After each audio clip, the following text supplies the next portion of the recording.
की विधेयक को पारित किया जाए। जो सदस्य इसके पक्ष में वो हाँ कहें, जो सदस्य इसके विरोध में वो ना कहें। मेरे विचार में निर्णय हाँ वालों के पक्ष में हुआ, हाँ वालों के पक्ष में हुआ, प्रस्ताव स्वीकृत हुआ, विधेयक पारित हुआ। Even as the country grapples with fast disappearing green cover, a new draft legislation could pave the way for more such diversions of forest land for other activities. Hello, I'm Shri, Science and Environment Journalist with CNN News 18, and in this section of Science Wise, we'll give you all the details on the Forest Conservation Amendment Bill 2023, which was passed by the Lok Sabha on Wednesday. So the draft bill amends the 40-year-old Forest Conservation Act 1980. To give you a basic account, today just 21.7% of India's geographical area is covered by forest.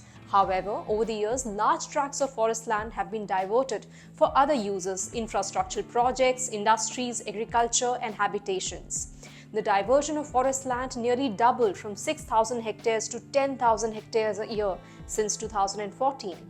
Now, if notified in its current form, the Forest Conservation Amendment Bill 2023 will withdraw protection provided to more such forest accorded under the existing Act. This fundamentally changes the core of the Forest Conservation Act 1980, which was enacted to prevent deforestation for developmental purposes. The original Act had made it mandatory to seek prior permission from the central government to de-reserve any reserved forest, use it for non-forestry purpose, or assign it to a private entity on lease and clear the naturally grown trees for reforestation. So the government says the proposed law is the need of the hour since the policies relating to the conservation and development of forest have changed during the last 4 decades. So the Act must now be kept in tandem with the changing ecological, strategic and economic aspirations of the country. Another pressing issue for the government is to fast-track the strategic and security-related projects of national importance, especially along the international border areas. आज भारत की border के क्षेत्र में जो राष्ट्रीय सुरक्षा के जो विषय हैं, उनकी रणनीतिक और जो सुरक्षा संबंधी विषय है, वहां पर उसको दूर करने के लिए वहां पर जो हमारी सड़कों का जाल है वो बिछाना बहुत आवश्यक है। मैं आपको ये कहना भी चाहूंगा, पिछले दिनों लद्दाख में त्रिशूल तक के एरिया में जाकर के आए, वहां लगभग -डिग्री टेम्परेचर पे भी हमारे सेना के जवान रहते हैं, लेकिन हमने अनेक कारणों से उनका तरफ जो सड़कें, जो आवागमन के साधन है, उनको जाने के लिए, देश की सुरक्षा के लिए उसको पूरा करने के लिए इस बिल में प्रावधान किया गया है।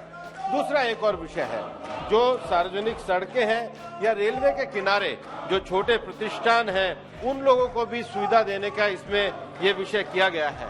एक जो तीसरा विषय देश में है, हम लोगों ने सामाजिक वानिकी को बढ़ाया, सोशल फॉरेस्ट्री को बढ़ावा दिया, लेकिन फिर भी लोग प्राइवेट क्षेत्र में फॉरेस्ट लगाने से डरते हैं। उनको लगता है अगर प्राइवेट क्षेत्र में हम फॉरेस्ट लगाएंगे तो कल को हम उसको काट नहीं पाएंगे। इस देश की जो बहुत बड़ा जो हम इंपोर्ट करते हैं वो एग्रो फॉरेस्ट्री में हम बाहर से टीक का और वुड का हम बहुत बड़ा इंपोर्ट करते हैं। So what has the government planned? Now the draft bill will open up the country's forest land for diversion as it exempts forest land within 100 kilometers of India's national borders from the purview of the existing Act. This will fast-track construction of strategic and security-related projects, but we lose out on our forest. Now this land will be exempted from seeking forest clearances from the central government. So what are its implications for India's natural forest? Now this legislation is likely to have wide-ranging implications for the Himalayan states as well as northeastern states where the forest land can be diverted for these projects. The adverse impacts on wildlife and biodiversity in these areas cannot be ignored either. It will also grant exemptions to forest land that may be required to provide access to small establishments and habitations on the site of the public roads and railways. Also, large tracts of forest land that was converted to non-forestry use before December 1996 will also lose protection under the Act. So the bill also gives blanket exemptions to specific activities that can be carried out in forest, such as establishing checkposts, fencing, bridges, as well as running zoos, safaris and ecotourism facilities. Now, zoos and ecotourism is definitely not the kind of conservation we need right now. The bill is among the many proposed environmental legislations that plan to further the Environment Ministry's goal of promoting ease of doing business. So for years, forests have been seen as dispensable resources that can make way to meet other bigger objectives, infrastructural development, residential buildings, agriculture. But whether it's Joshimath or the recent floods, the climate disasters have shown how these decisions have backfired.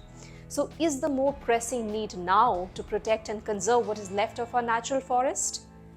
We must think.